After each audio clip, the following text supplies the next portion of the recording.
Sadece seni sevdim sadece. Gözlerin beni suçladı sessizce. Son defa güneş doğar mı bize? Ben seni sevmedim desem de.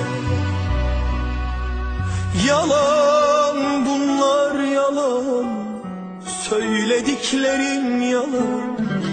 Bu kez bana inan, dur gitmek çok kolay.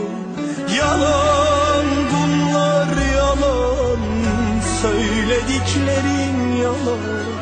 Bu kez bana inan, dur gitmek çok kolay.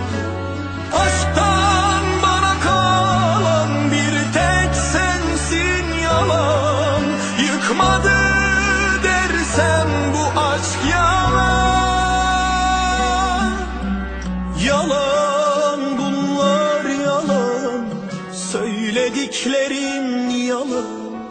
Bir kez aşka inan, dur gitmek çok kolay.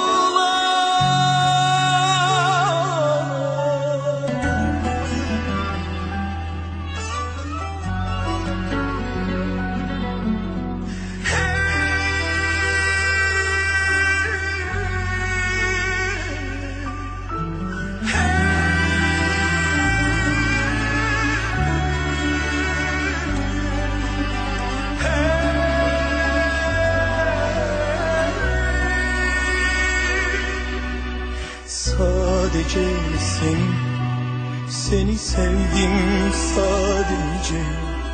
Gözlerin beni suçladı sessizce. Son defa güneş doğar mı bize?